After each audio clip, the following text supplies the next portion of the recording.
ये भागवत की यात्रा भैया ठाकुर जी के स्वीकारीकरण की यात्रा, कि वो हमें स्वीकार करें। एक व्यक्ति ने मुझसे पूछा कि महाराज जी, मानव का उद्देश्य क्या होना चाहिए? मैंने कहा आप बताओ। बोले कि आप तो यही कहोगे भगवत प्राप्ति। मैंने कहा नहीं, भगवत प्राप्ति उद्देश्य नहीं है मानव का। तो हम ठाकुर जी से मिलें, ठाकुर जी हमको मिलें, ये हमारा उद्देश्य नहीं है। ठाकुर जी हमको प्रिय लगे, ये हमारा उद्देश्य नहीं है। हमारा उद्देश्य केवल ये, हमारे कर्म ऐसे हो, हमारे विचार ऐसे हो, हमारे भाव ऐसे हो, हमारी बुद्धि ऐसी हो कि उन सब से हम ठाकुर जी के प्रिय बन जाएं। ठाकुर जी तो सबको प्रिय लगते हैं, पर ठाकुर जी को प्रिय कौन लगता है, ये बड़ी बात। ठाकुर जी के प्रिय बनने का विचार करो। देखो, हर मानव किसी अन्य व्यक्ति के लिए अपना निर्माण करता है। बहुत ध्यान से सुनिएगा, हर व्यक्ति किसी को दिखाने के लिए ही अपना निर्माण करता है। बालक माता पिता की नजरों में श्रेष्ठ बनने के लिए पढ़ाई करता है, डिग्रीज लाता है, अच्छे से एग्जाम देता है और मेहनत करता है कि मेरे माता पिता का सीना चढ़ जाए कि हाँ, हमारा बेटा बहुत अच्छा है। पत्नी अपने पति को रिझाने के लिए सब क्रिया करती है। संसार में हर व्यक्ति किसी एक व्यक्ति को केंद्र में लेकर के ही अपना निर्माण करता है। वैष्णव को चाहिए ठाकुर जी को केंद्र में रखे और वो हमसे रीझे, उसके लिए अब क्रिया करें। आज तक हमने सारी वो क्रिया की जिससे संसार रीझा हो, पर अब वो करना है जिससे ठाकुर जी रीझे। यही वैष्णव धर्म है। स हरे प्रिय, उद्देश्य लिख लीजिएगा कहीं पर। क्या है हमारा उद्देश्य? कि हम हरि प्रिय बने। हरि तो सबको प्रिय है, पर उनके प्रिय हम बने। वो हमें देख के रीझ जाया करें, वो हमें देख के प्रसन्न हो जाया करें, हमें देख करके उनको सुख मिला करें। ऐसा निर्माण स्वयं का करना है, इसीलिए हम वैष्णव बने।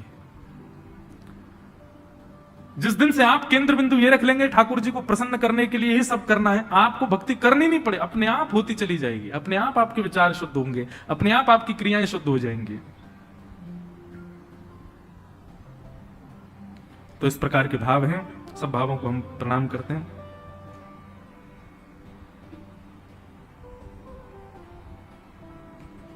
कल हमने एक बात कही थी कि हम एक श्लोक सुनाएंगे कि जगन्नाथ भगवान का दर्शन करने से सारे ग्रह जितने भी खराब हों, आज ही अपनी कुंडली दिखवाइए और उसमें पूछिए ज्योतिषी जी से कौन सा ग्रह हमारा खराब है, और उस ग्रह का हम आपको यहां पर एक निदान बता रहे हैं। उस अंग का जगन्नाथ जी का दर्शन करना नित्य, जरूरी नहीं जगन्नाथपुरी जाके ही करो, जगन्नाथ जी का चित्र सबके पास होगा, नहीं है तो गूगल से निकाल लो, कहीं से भी लाओ। उस अंग का दर्शन नित्य करना प्रारंभ कर, आपका वो ग्रह अपने आप ठीक हो जाएगा। और एक बात सुनो, अकेले एक ग्रह को क्यों ठीक करो, सर्वांगीण अंग का दर्शन करो, सारे ग्रह अपने आप सम हो जाएंगे हमारे श्री जगन्नाथ जी का दर्शन करके। तो वर्णन करते हैं, बहुत ध्यान से सुनिए कि भास्करो दक्षिण नेत्रम वाम नेत्र विदुपनम मंगल नासिका क्षेत्रम वधूअधर एव च बृहस्पति तिलकम च स्वर्ण रत्न मंडितम शुक्र चतुशरः प्रोक्त शनि सर्वज्ञ विस्तरम साहु किरीट रूपम च मकराकृतरेव च केतुश्च भुजगांकारम कुंडली नागरूपक एवं नव समाहार ग्रह साक्षात जगन्नाथ। श्री जगन्नाथ जी के रूप में सारे ग्रह। अब ध्यान से सुनना, सूर्य, ये सूर्य जो है ये जगन्नाथ भगवान का वाम नेत्र, ये सूर्य है। चंद्र जो है, सूर्य जो है ये दाहिना नेत्र है और चंद्रमा जो है ये वाम नेत्र है। तो जब आप दाहिना नेत्र दर्शन करते हैं श्री जगन्नाथ जी का, आपका सूर्य ग्रह सम हो जाता है, और वाम नेत्र का दर्शन करते हैं तो चंद्र ग्रह सम हो जाता है। फिर मंगल ग्रह कौन सा है? बोले नासिका। श्री जगन्नाथ जी की जो नासिका है वो मंगल ग्रह का द्योतक है। बुध भगवान का जो मुंह है, मतलब मुखमंडल, वो बुध का स्वरूप है श्री जगन्नाथ जी का। बृहस्पति यानी कि गुरु, वो महाप्रभु श्री जगन्नाथ जी का जो स्वर्ण तिलक है जिसमें हीरा मंडित होता है, वो भगवान का यहां स्वर्ण तिलक धारण करते हैं, उसमें बृहस्पति का निवास है, उससे बृहस्पति ग्रह शुद्ध हो जाता है। शुक्र मुखार बिंद को देखने पर 4 कोने जो जगन्नाथ जी के दिखाई देते हैं, ऐसे जगन्नाथ जी का रूप कैसा है, ऐसे पूरा मुख है, तो ये जो 4 कोने हैं श्री जगन्नाथ जी के, उनका दर्शन कर। बीच बीच में भैया वो बड़ी वाली एलईडी में जगन्नाथ जी दिखा देना हो तो, नहीं तो हमारे ये बैठे वो सब रे ग्रह बैठ के कथा सुन रहे हैं श्री जगन्नाथ। अब ये जो है, ये 4 अंग जो है, ये चारों शुक्र के स्वरूप हैं। देखो आप विराजो, ये हमको वहीं के सेवायत ने प्रदान किए श्री जगन्नाथ जी। बोले इसके भाव से नित्य श्री जगन्नाथ जी आपकी कथा में रहेंगे, तो बहुत सुख मिलता है। श्री जगन्नाथ महाप्रभु कथा श्रवण करते हैं तो शुक्र यानी कि मुखमंडल के जो 4 कोने हैं उनका दर्शन करने से शुक्र ग्रह शुद्ध होता है। फिर मुखमंडल पर जो कालीमा है, जो कृष्ण वर्ण है श्री जगन्नाथ जी का, उस कृष्ण वर्ण का दर्शन करने से शनि की दशा खत्म हो जाती है। किसी को शनि, अच्छा एक बात कहें, शनि की दशा 7.5 आदि ये बुरी नहीं होती है। शनि की 7.5 किसी की चल रही हो और उसका कर्म बुरा हो तो शनि बुरे होते हैं। यदि शनि की 7.5 आ जाए और व्यक्ति का कर्म शुद्ध हो तो शनि 7.5 बहुत ऊंचाई पर भी पहुंचा देती है। तो शनि किसी के यदि थोड़े गड़बड़ा रहे हों तो श्री जगन्नाथ जी के मुखमंडल पर कृष्ण वर्ण यानी कि काली, जो काला स्वरूप है जगन्नाथ जी का, उसका दर्शन करो। राहु, मुखार बिंद पर स्वर्ण आकार की जो रेखाएं हैं वो राहु का दर्शन, राहु को सम करती हैं। और केतु, मुखार बिंद के नीचे का स्वरूप भाग जो है वो यहां पर केतु को शुद्ध करता है। इस प्रकार श्री जगन्नाथ जी का जो सर्वांगीण विग्रह है उसका नित्य दर्शन करने से आपके सारे जितने भी ग्रह हैं वो सब सम हो जाते हैं, अनुकूल हो जाते हैं। अच्छा, अनुकूल का मतलब ये नहीं है कि आपको करोड़ों का प्रॉफिट रोज होगा। अनुकूल का मतलब ये है कि भक्ति में मन लगेगा, कथा सुनने में मन लगेगा, वृंदावन जाने का मन करेगा, संतों की सेवा का मन करेगा, ब्राह्मण सेवा का मन करेगा, ठाकुर जी की सेवा का मन करेगा, सबसे अच्छा बोलने का मन करेगा, सबका भला करने का मन करेगा। इसको समझिए शुभ। ये शुभ का मतलब ये नहीं होता घर बन गए, प्रॉपर्टी मिल गई, बहुत सारा धन आ गया, ये शुभ नहीं होता है। ये संसार के कर्मों से मिलने वाली, संसार में फंसने वाली रीति है। ये लोग बताओ कितने आज लोग उसको शुभ मानते हैं जो बहुत संपत्तिवान हो। संपत्तिवान शुभ नहीं होता है, भक्तिवान व्यक्ति शुभ होता है। श्री जगन्नाथ जी का नित्य दर्शन करने से आपके समस्त ग्रह आपको वैष्णव बनाएंगे, इसलिए जगन्नाथ जी का नित्य दर्शन करना है। तो ऐसे महाप्रभु जी को हमने कल कहा था, इसलिए हमने आज उस भाव को रखा। उनको हम बारंबार प्रणाम करते हैं। बोलो जगन्नाथ महाप्रभु की। नित्य जगन्नाथ जी का दर्शन किया करो। अपने घर में ठाकुर जी के श्री मंदिर में श्री जगन्नाथ जी का स्वरूप निश्चित विराजमान रखो। अब आइए, कल हम लोगों ने महात्म्य सुना, आज से कथा का प्रारंभ प्रथम स्कंद से हम लोग करते हैं और प्रथम श्लोक से भागवत में प्रवेश करते हैं। श्रीमद् भागवत का प्रथम श्लोक सब लोग अपने चित्त में ठाकुर जी का स्मरण करते हुए इसको श्रवण कीजिए। और आइए इस कथा भागीरथी में हम प्रवेश करते हैं। बंधुओं, अभी तक कथा प्रारंभ नहीं हुई है। कल तो महात्मा था और अभी तक भी सब भूमिका थी। कथा अब प्रारंभ हो रही है, इसलिए अब ठाकुर जी का स्मरण करो और आइए प्रवेश करते हैं भागवत की भागीरथी में। बोलो वृंदावन बिहारी लाल की जय। जन्माद्यस्य तोन्वयादितरतः चार्थे स्वविज्ञस्वराट्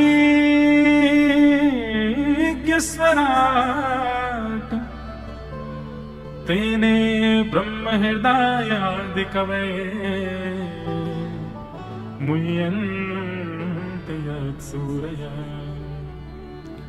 तेजो वारिमृदां यथा विनिमयो यत्र त्रिशर्गो मृषा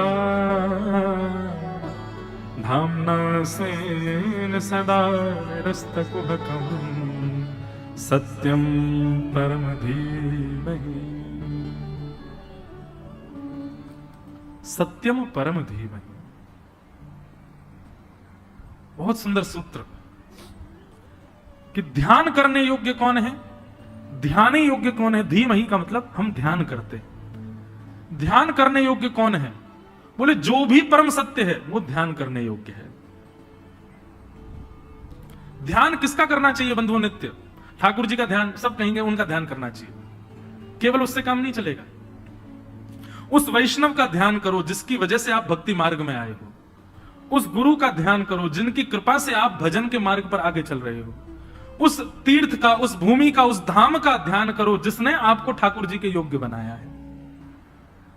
उस चर्चा का ध्यान करो जिस चर्चा से आप भगवत सामीप्य को प्राप्त हो गए। और एक और बात, उस घटना का भी, क्योंकि बंधु बिना घटना के भी कोई वैष्णव नहीं बनता। एक ना एक घटना तो सबके जीवन में होती। उस घटना का भी ध्यान करो जिस घटना ने आपको ठाकुर जी के सन्मुख पहुंचाया हो। उस रूप का ध्यान करो जिस रूप से ठाकुर जी का साक्षात्कार हुआ हो। हर उस भाव का ध्यान रखो जिससे भगवत सामीप्य का आपको अनुभव हुआ हो। नित्य उनका ध्यान किया करो। भागवत की कथा में बहुत सारे भक्तों के चरित्र आते हैं। ध्रुव जी का चरित्र आएगा, प्रहलाद जी का आएगा, भीष्म पितामह का आएगा, कुंती का आएगा, पांडवों का आएगा, अजामिल का आएगा, वृत्रासुर का आएगा। कितने सारे भक्तों के चरित्र आते हैं। और केवल भागवत के विलग भी हम कई भक्तों के चरित्र सुनाते हैं। जिन भक्तों के चरित्र सुनकर के रोए फड़फड़ाने लगे हों, नेत्र सजल हो गए हों, उन भक्तों का स्मरण किया करो नित्य।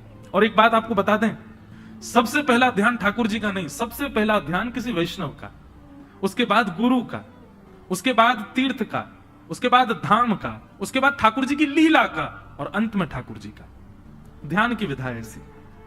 इस प्रकार ठाकुर जी का ध्यान, क्योंकि आपने सबसे पहले ठाकुर जी का ध्यान किया तो आपके विचार इतने शुद्ध नहीं है कि ठाकुर जी टिक पाए। ठाकुर जी को टिकाने के लिए सबसे पहले परकोटा बनाओ, पहले पिंजरा बनाओ जिसमें ठाकुर जी को कैद कर सको। उसके लिए वैष्णवों का ध्यान, गुरुजनों का ध्यान, धाम का ध्यान, तीर्थ का ध्यान, सुंदर लीला का ध्यान। और एक लीला का ध्यान तो निश्चित किया कीजिए। हम कथा में लीला सुनाते हैं ठाकुर जी की, उस लीला को सुन करके अपने चित्त में विराजमान कर लो। और जब कभी भी बैठो नेत्र बंद करके उस लीला का चिंतन करो। लीला के चिंतन से क्या होता है, आपका मन एकाग्र रहता है, वो भटकता नहीं है। जैसे कि हमारे वृंदावन की एक सुंदर छोटी सी लीला सुनाओ। कुंज में ठाकुर जी किशोरी जी के साथ में क्रीड़ा कर रहे हैं। और क्रीड़ा में क्या कर रहे हैं, बोले छुपन छुपाई खेल रहे हैं, दुबका दाई खेल रहे हैं। किशोरी जी दुबक जाती हैं, फिर ठाकुर जी उनको ढूंढते हैं। लेकिन जैसे ही ठाकुर जी ढूंढने के लिए गिनती करते हैं, 1 2 3 4 5, किशोरी जी अब दौड़ रही हैं। सखियां सब आ जाती हैं ठाकुर जी के पास। ठाकुर जी से आके कहती हैं, सुनो। बोले हाँ। आपको किशोरी जी दिख जाए कि वहां छुपी हुई है, फिर भी अनदेखा कर देना। क्यों? आपको हारना है। ठाकुर जी बोले हम हारवे थोड़ी आए। सब सखियां बोली नहीं हारवे आए तो फिर देख लियो, कल तक किशोरी जी के संग में लीला नहीं करने देंगे हम। सखीन की कृपा से ठाकुर जी किशोरी जी के संग लीला करते हैं। हमारे वृंदावन की निकुंज लीला में आता है, बहुत ध्यान से सुनिए, बहुत सावधानी से सुनिए सब लोग, कि ठाकुर जी पहले ललिता विशाखा के चरण पकड़ते हैं, उनसे आज्ञा लेते हैं। जब वो अनुग्रह करती हैं तब ठाकुर जी लीला में प्रवेश करते हैं किशोरी जी के साथ। किशोरी जी की कितनी भी इच्छा हो कि ठाकुर जी लीला में आ जाए, नहीं, जब तक ललिता विशाखा नहीं कहेंगी तब तक ठाकुर जी नहीं आ सकते। तो ठाकुर जी पहले मनोहार करते हैं ललिता जी को। अरे ललिता तू तो बड़ी प्यारी है, देख तेरे काजे आज मैं बीड़ा लाया हूं, पान को बीड़ा ले पाले। सखियों को मनाते हैं। जैसे नेताजी से मिलना हो तो पहले उनके पीए को मनाओ, उनके संग जो रहते हैं उसको मनाओ। ऐसे ही किशोरी जी से मिलने के लिए ठाकुर जी पहले सखियों की मनोहार करते हैं, उनके चरणों को खूब दबाते हैं ठाकुर जी, उनके लिए सेवक तक बन जाते हैं। बोले कि हमको किशोरी की सेवा में जान दो। सेवा में गए, ठाकुर जी दुबका दाई खेलने लगे। सखियां सब आई आकर के बोली, सुनो आप बड़े चतुर हो, आपको 2 मिनट में किशोरी जी दिख जाएंगी, मिल जाएंगी, कहां है? और किशोरी जी के श्री अंग से कस्तूरी चंदन की सुगंधी आती, आप सुगंधी सूंघ सूंघ के पहुंच जाओगे उनके पास। लेकिन आपको ऐसा करना नहीं है, तुमको हार न है आज खेल में। किशोरी जी सामने आके खड़ी है जाए तो भी यही करियो, अरे किशोरी जी तुम कहां, मुझको तो दिख ही नहीं रही हो, तुम्हारी हार होनी चाहिए। ठाकुर जी बोले नहीं मैं ना हारूंगा, मैं नंद बाबा को छोड़ा हूं, हारे थोड़ी आया हूं। ललिता विशाखा बोली देख ले, हारे को नहीं तो फिर देख लियो, कल ते तेरो प्रवेश बंद है निकुंज में। अरे नहीं नहीं नहीं मैं तो हार जाऊंगा, अभी हार स्वीकार कर रहा हूं। हे श्यामाजू मैं तो हार गए हो, वो तो मिले ही नहीं रही आप। ठाकुर जी हार गए। किशोरी जी बोली अच्छा अच्छा। किशोरी जी की आती सखियां सब चली जाती हैं। किशोरी जी को लगता है वास्तव में ठाकुर जी हार गए। अरे श्याम सुंदर मैं तो सामने ही खड़ी, आपको दिखी नहीं। नहीं श्यामाजू मैं कहां करूं, मैंने तो बहुत ढूंढा, आप मुझको मिली ही नहीं। अच्छा चलो अब आप दुबक जाओ, मैं आपको ढूंढूंगी, ठीक है। अब किशोरी जी गिनती करें, 1 2 3 4, ठाकुर जी भाग रहे हैं ऊपर कदम के ऊपर। ललिता विशाखा बोले नीचे आओ। ऊपर क्यों गए? अरे तो दुबकूंगा ना मैं। बोले ऐसे दुबको कि श्यामाजू को तुम यूं मिल जाओ, श्यामाजू तुमको यूं ही ढूंढ ले, ऐसे दुबको। तो जहां श्यामाजू खड़े होके 1 2 3 4 गिनती, वहीं पीछे ठाकुर जी वृक्ष के पीछे खड़े हो जाते और अपनी पीतांबरी वगैरह सब बाहर कर देते हैं ताकि श्यामाजू को मिल जाऊं मैं। किशोरी जी की गिनती पूरी हुई, पीछे मुड़ के देखो तो वृक्ष के ऐसे ढूंढा तो एक वृक्ष के बगल से ठाकुर जी की पीतांबरी दिख रही है। ठाकुर जी रो रहे हैं, कहा करूं मैं तो दुबक सकूं, लेकिन ललिता विशाखा दुबकन ही ना दे मुझे। और किशोरी जी आमे और आकर के ठाकुर जी को पकड़ ले, अरे देखो मैंने पकड़ लियो। अरे श्यामाजू आप तो बड़ी अद्भुत है, आपसे कौन जीत सके। ऐसे हमारे श्याम सुंदर। अब ये लीला है। अब इस लीला का आप चिंतन जब करोगे ना, हम दावे से कह सकते हैं कोई विकार मन में आ ही नहीं सकता। और इसका चिंतन करने के बाद आप फिर गुरु मंत्र करो, इसका चिंतन करते हुए फिर आप नाम जप करो, इसका चिंतन करते हुए फिर आप भगवत श्लोकों का स्मरण करो, जो भी आपका गुरु प्रणाली का मंत्र है आदि आदि जो भी है। ऐसा चिंतन करके जब आप सेवा में बैठेंगे, आपका ध्यान भंग नहीं हो सकता, आपके ध्यान में कोई विकार आ ही नहीं सकता। इसलिए लीला का ध्यान, सबसे पहला किसी वैष्णव का ध्यान, गुरुजनों का ध्यान, संतों का ध्यान, धाम का ध्यान, फिर लीला का ध्यान, और इन सब का ध्यान करने के बाद अंत में श्याम सुंदर का ध्यान। श्याम सुंदर से पहले किशोरी जी का ध्यान। आपका ध्यान इतना प्रबल हो जाएगा महाराज, आज आप नेत्र बंद करेंगे ना, हम विश्वास करके कहते हैं 1 मिनट के अंदर कोई विकार दिखेगा आपको, अपने नेत्रों के अंदर ही कोई दूषितता दिखने लग जाएगी। पर लीला, गुरुजन और इस प्रकार की जो प्रणाली हमने 6 लोगों की बताई, इस प्रकार से जब आप ध्यान करोगे 2 घंटे तक नेत्र बंद करके बैठे रहना, कोई विकार नहीं आ सकता, क्योंकि आपने एक सिक्योरिटी बना ली। अब वैष्णव, गुरुजन, लीला, धाम, ये सब आप बाहर परकोटा बना करके खड़े हैं, उसके भीतर श्याम सुंदर का ध्यान करोगे तो फिर आपके नेत्रों से ठाकुर जी की छवि ओझल नहीं हो सकती। इस प्रकार ध्यान करो। तो सत्यम परम धीमहि, मैं परम सत्य का ध्यान करता हूं। भागवत के प्रथम श्लोक में यह बताया गया। और परम सत्य कौन? परम सत्य ये सब है। और सबसे बड़ी बात, ठाकुर जी का नाम परम सत्य है, उस नाम का ध्यान करो। सत्यम परम धीमहि, परम सत्य का मैं ध्यान करता हूं। भागवत के 2 श्लोक में विषय, अधिकारी, संबंध और प्रयोजन 4 बातें बताई गई। सबसे पहला विषय, धर्म प्रोजित गीतमूत्र परमो। भागवत का विषय क्या है? बहुत सावधानी से सुनिए। भागवत का विषय, सुनने वाले के चित्त में परम धर्म का बीज बो देना, यह भागवत का विषय है। परम धर्म की बीज बो देना। धर्म और परम धर्म दोनों में अंतर होता है। आप अपने लिए जो करते हो, इस संसार में मान प्रतिष्ठा यश वैभव प्राप्ति के लिए जो आप कर्म करते हो, वो सब धर्म कहलाते हैं। पर इस संसार से परे भगवत धाम की प्राप्ति के लिए जो आप कर्म करते हो, वो परम धर्म कहलाता है। धर्म और परम धर्म। आपने आश्रम में कमरा बनवाया, ये धर्म है कि परम धर्म है? बहुत ध्यान से सुनिए। आपने आश्रम में कक्ष बनवाया, ये धर्म है कि परम धर्म है? ये धर्म है। आपने असहाय कन्याओं का विवाह करवाया, यह धर्म है कि परम धर्म है? यह धर्म है। आपने गरीब बालकों को विद्यालय जाने की व्यवस्था कर दी, यह धर्म है। ये सब धर्म के अंतर्गत आते हैं। परम धर्म क्या है? आप 4 बजे से और 7 बजे तक यहां बैठ के जो कर रहे हैं, यह परम धर्म है। क्यों? आप दूसरों की सहायता करके उनको श्रेष्ठ बना, वो धर्म। पर जब आप स्वयं की आत्मा का कल्याण का जब मार्ग प्रशस्त करते हैं, स्वीकार करते हैं, उसको परम धर्म कहा जाता है। सबका कल्याण करना है, पर अपना भी तो देखना है। हवाई जहाज में बैठो तो एयर होस्टेस सबसे पहला अनाउंसमेंट करती है कि आकाश में जब विमान पहुंचे, ऑक्सीजन कम हो जाने पर मास्क नीचे आएंगे, सबसे पहले अपना मास्क पहने, फिर दूसरे को पहना। अपना कल्याण हुआ नहीं है और दूसरे का आप करने चलोगे, स्वयं डूबे हुए दूसरे को कैसे बचाओगे? इसलिए सबसे पहले स्वयं के कल्याण किया, और स्वयं के कल्याण की भावना को ही परम धर्म कहते हैं। यहां पर स्वार्थ नहीं है, आप स्वार्थ मत समझिएगा इसको कि स्वयं के कल्याण की भावना रखिए, स्वार्थ नहीं। इसको वैसा समझिए, संसार रूपी सागर में सब डूब रहे हैं, आपके सामने लाइफ जैकेट आ गई, आप दूसरे को पहना दोगे, स्वयं डूब जाओगे ना। पहले स्वयं पहनो, स्वयं संभल जाओ, फिर दूसरे को उससे संभालो। ये परोपकार ही है, ये स्वार्थ नहीं है। ठीक उसी प्रकार परम धर्म का मतलब स्वयं के कल्याण की पहले भावना। मैं भगवत प्राप्ति करूं, उस मार्ग पर पहले स्वयं चलना प्रारंभ कीजिए, और फिर स्वयं चलते चलते चलते चलते फिर दूसरों को लेकर। अब जैसे मैं हूं, वैसे देखा जाए तो ठाकुर जी हमको प्राप्त हो चुके, हमारे गिरधर लाल जी साक्षात ठाकुर जी, हमको ठाकुर जी मिल गए। अब आकांक्षा ऐसी कोई कामना नहीं कि वो और ऐसी भावना कि ठाकुर जी मिलो, मिल गए हैं।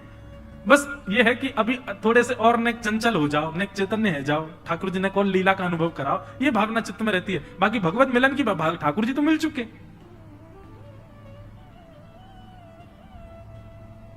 तो मैं भक्ति का पथिक हूं, डेस्टिनेशन पे मैं भी नहीं पहुंचा हूं, गंतव्य पर मैं भी नहीं पहुंचा हूं, लेकिन मैं आप सबको भी तो लेके चलूं, ऐसी भावना चित्त में रखूं।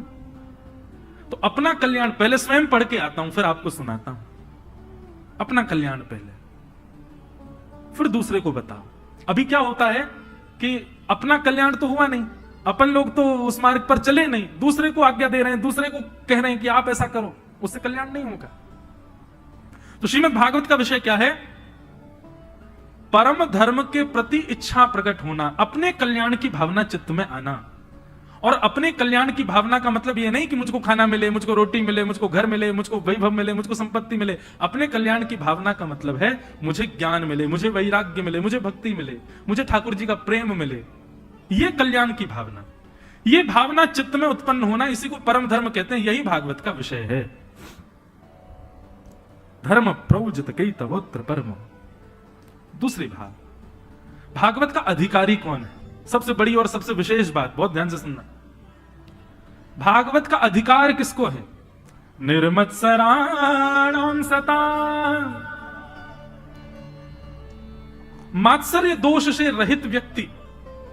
मात्सर्य दोष किसको कहते हैं? बहुत सावधानी से सुनो।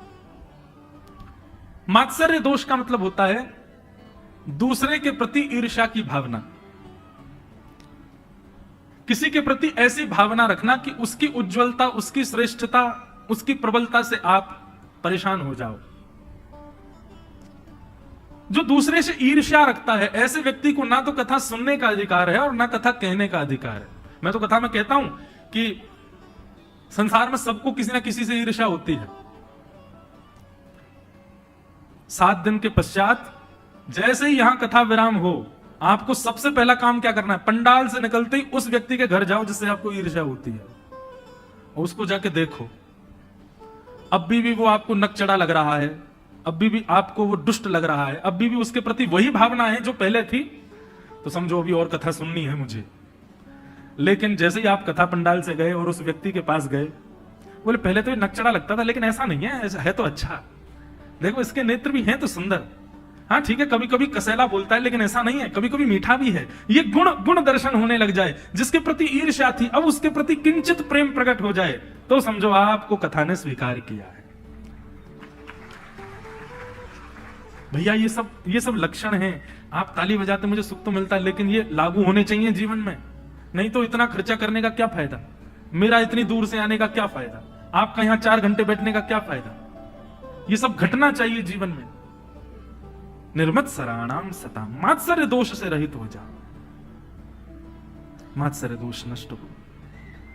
वैद्यम वास्तवमत्र वस्तु शिवदम। तीसरी बात, विषय अधिकारी, और तीसरी बात है संबंध।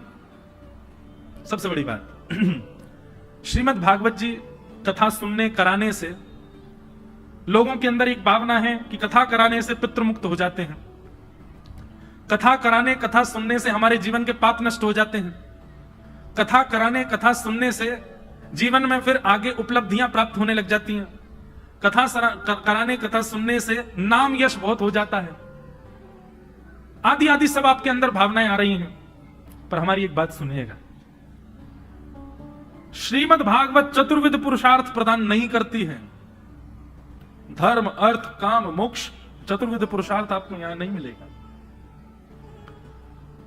श्रीमद् भागवती वार्ता मुक्तिदानेन गर्जती, मुक्तिदान की गर्जना करती है भागवत की वार्ता। भागवत की कथा सुनने से पितृ मुक्त हो जाते हैं। सब बात श्रेष्ठ हैं, ये सब अनायास ही होता है। जिस प्रकार सूर्य के प्रकट होने पर प्रकाश अपने आप होता है, ऐसे भागवत जी के विराजमान होने से ये काम जो आप सोच करके जिन उद्देश्य से कथा में बैठे हो, ये काम उद्देश्य सोचने के नहीं है, ये अपने आप होते हैं। पितृमुक्त अपने आप होते हैं। उस विचार को केंद्र में रख करके करने की आवश्यकता नहीं है, वो हो ही जाएंगे अपने आप। जीवन की सारी विषमता समता बन जाए, ये अपने आप होता है। इसी उद्देश्य से कथा कराने का कोई औचित्य नहीं है। जलेबी खाएंगे तो मुख में मिठास तो होगी, वो उसका स्वभाव है। ऐसे भागवत होने का ये स्वभाव है कि पितृमुक्त हो जाते हैं। भागवत कराने का ये वहां का वातावरण ही ऐसा हो जाता है कि सब मुक्त हो जाते हैं, सब शुद्ध हो जाते हैं, सब पवित्र हो जाते हैं। तो आपने एक्स्ट्रा तो कुछ मांगा ही नहीं, जो अनायास ही होता है वही आप दोबारा मांग रहे हो। तो इसलिए इसके लिए कथा नहीं करानी है। कथा कराने के पीछे केवल एक उद्देश्य होना चाहिए, कृष्ण प्राप्ति करम सस्वत साधनम तद वदाधुना। कथा कराने के पीछे एक ही उद्देश्य होना चाहिए, क्या? कि ये प्राण जब निकले, हमें नहीं पता कब निकलेंगे, पर ये प्राण जब निकले उससे एक क्षण पहले ही सही, मृत्यु के बाद मुझे भगवत दर्शन नहीं करना है, मृत्यु के बाद मुझे ठाकुर जी का साक्षात्कार नहीं करना है। मैं कथा इसलिए सुन रहा हूं, मैं भक्ति मार्ग इसलिए अपना रहा हूं, मुझे जीवित अवस्था में ठाकुर जी को देखना है। जिस प्रकार भक्तिमती मीराबाई ने दर्शन किया, जिस प्रकार गोस्वामी तुलसीदास जी ने दर्शन किया, जिस प्रकार इन वैष्णवों ने दर्शन किया, वैसे ही मुझे भी अपनी जीवित अवस्था में दर्शन करना है। इस उद्देश्य से भागवत की कथा सुनो, इस उद्देश्य से भागवत की कथा में आओ।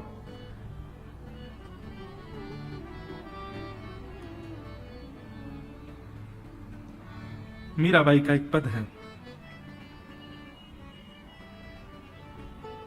मीराबाई के बहुत सारे पद हैं, पर मुझे कभी कभी मन होता है कि वो विशेष पद एक गाऊं। हाँ हाँ,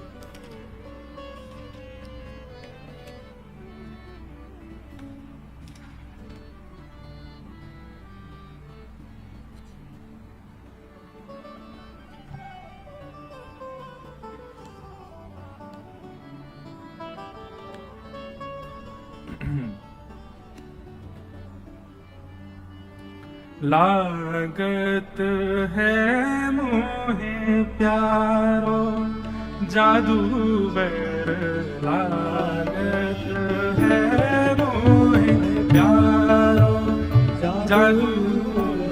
मीराबाई ने इस पद में इतना सुंदर संबोधन किया है ठाकुर जी को, और निश्चित ही मंडीदीप की कथा में जो पीछे ठाकुर जी है ना, ये मीराबाई के ठाकुर जी है। जादूगर, अपने रूप मात्र से जादू किसी पे कर दें, ऐसे मीराबाई का संबोधन। अब ये मीराबाई ये पद क्यों गा रही है? क्योंकि उन्होंने जीवित अवस्था में ठाकुर जी का अनुभव किया है। हम मृत्यु की प्रतीक्षा कर रहे हैं? नहीं।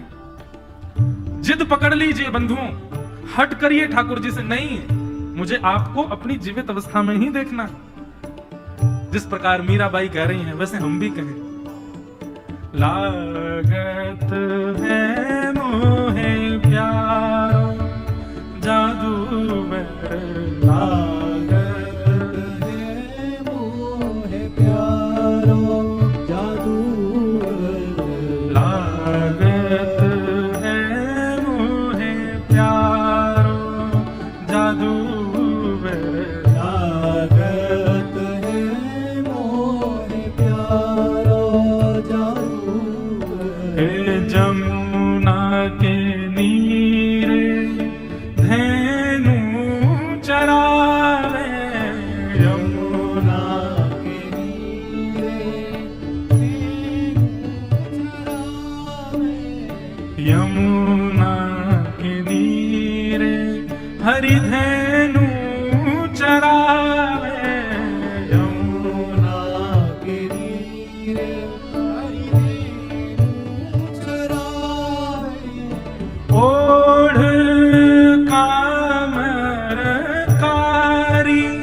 जादूगर ओढ़े कामर कारी, जादूगर हे ओढ़े कामर कारी, जादूगर ओढ़े कामर कारी, जादूगर। लागत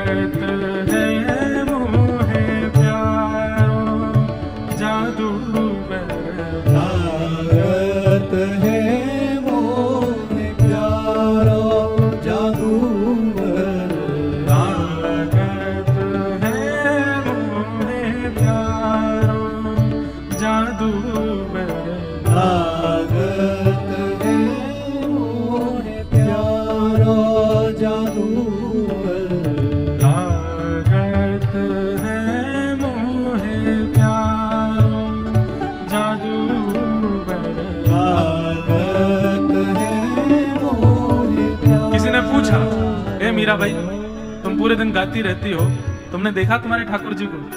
मीराबाई कहती है, हाँ देखा है। कैसे हैं तुम्हारे ठाकुर जी?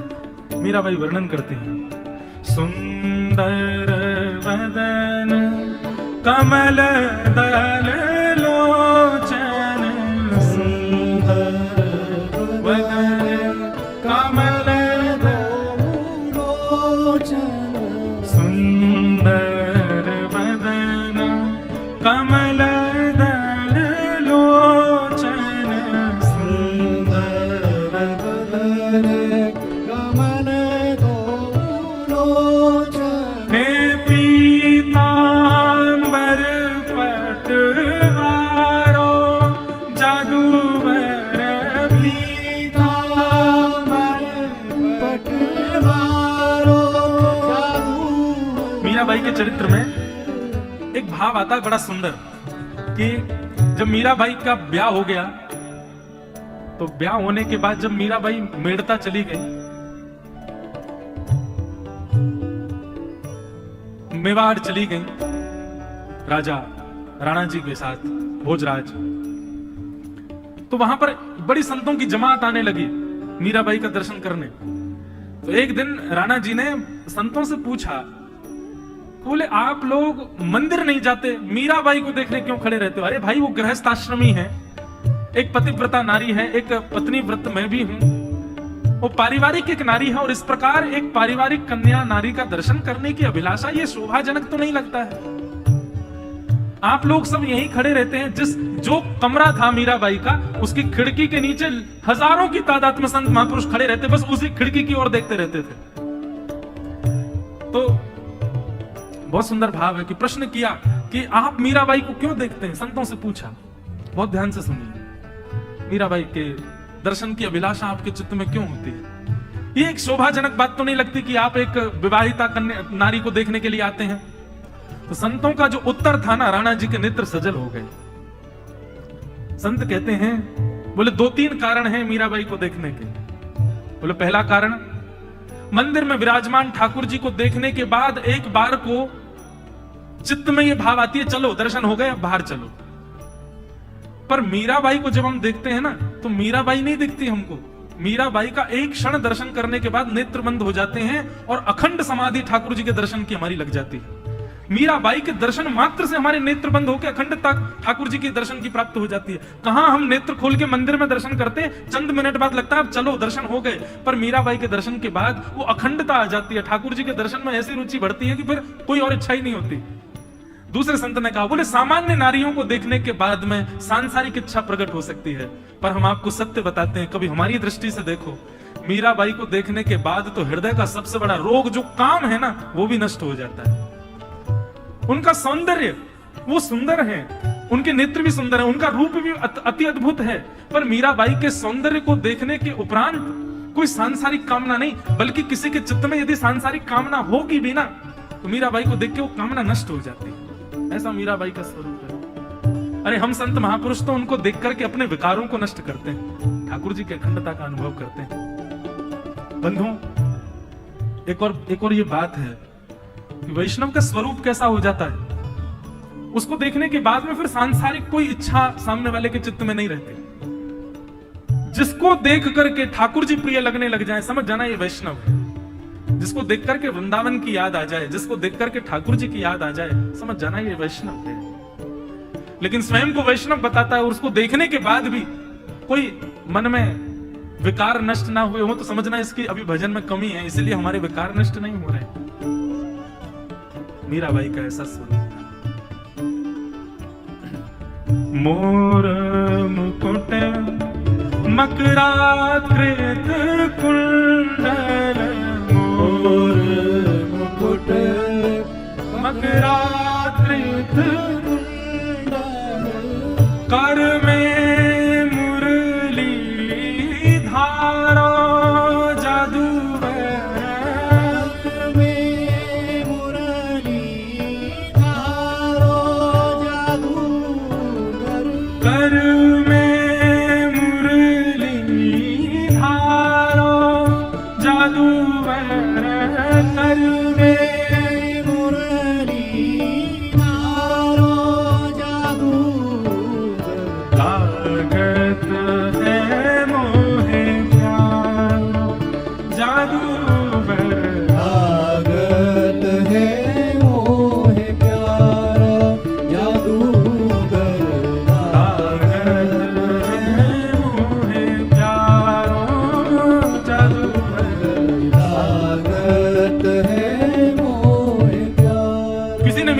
कहा, बोले आप तो वर्णन करती हो कि वो वंशी बजाते हैं, आप तो वर्णन करती हो कि वो ऐसा मुकुट पहनते हैं, इतने कोमल स्वरूप वाले हैं, लेकिन हमने तो सुना है वो शंख चक्र गदा पद्म भी धारण करते हैं। ये वंशी धारण करने वाले के हाथ में शंख चक्र क्या शोभा देते हैं, ये गदा क्या शोभा देती है? तो मीराबाई कहती हैं ठाकुर जी अपने हाथ में गदा और चक्र धारण क्यों करते हैं? शंख चक्र गदा पद्म विराजे, शंख चक्र गदा पद्म विराजे। क्यों? संतन को रखवारो जादूगर, संतन को रखवारो जादूगर, संतन को रखवारो जादूगर, संतन को रखवारो। संतों की रक्षा के लिए शंख चक्र धारण किए।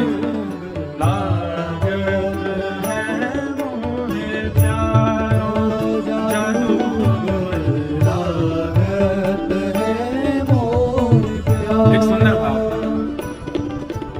ठाकुर जी शंख चक्र गदा पद्म क्यों धारण करते हैं, उसके पीछे एक कारण और है।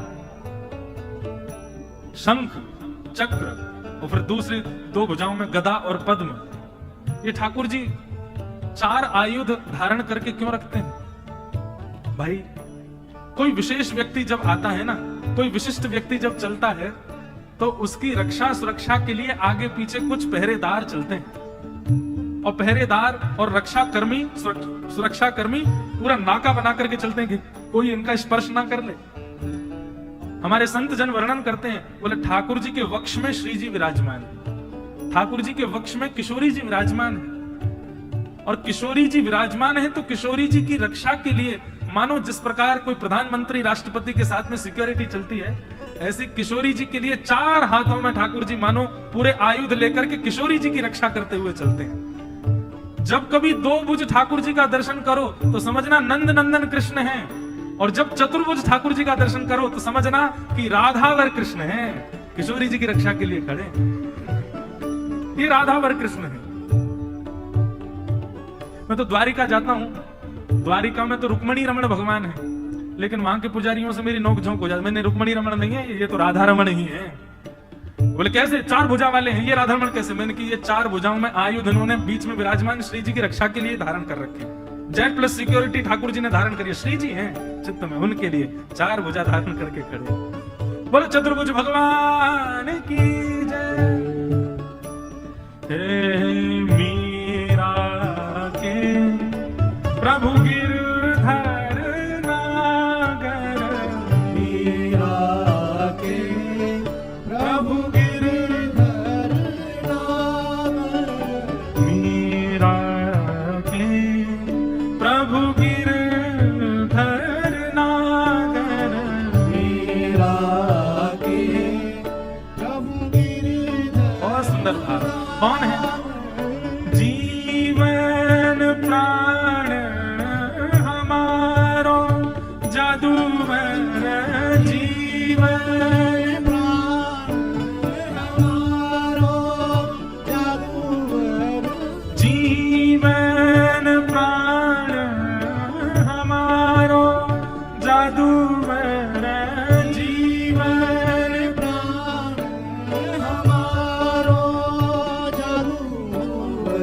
लागत है मोहे प्यारो जादूवर, लागत है मोहे प्यारो जादूगर।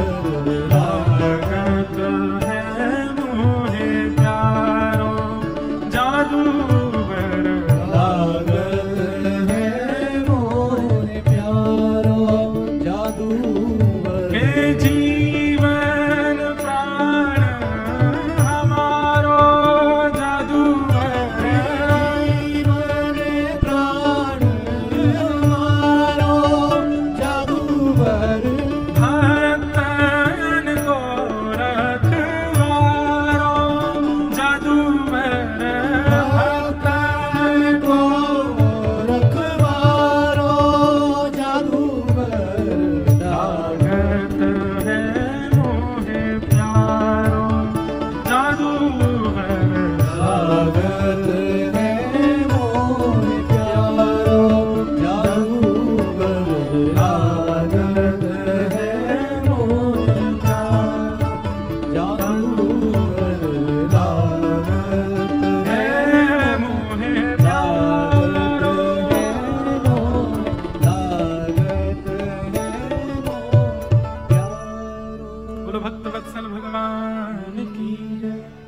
एक बात कहूं बंधुओं, इसको अन्यथा मत लीजिएगा, मुझे कभी कभी ईर्ष्या हो जाती है इन भक्तों से।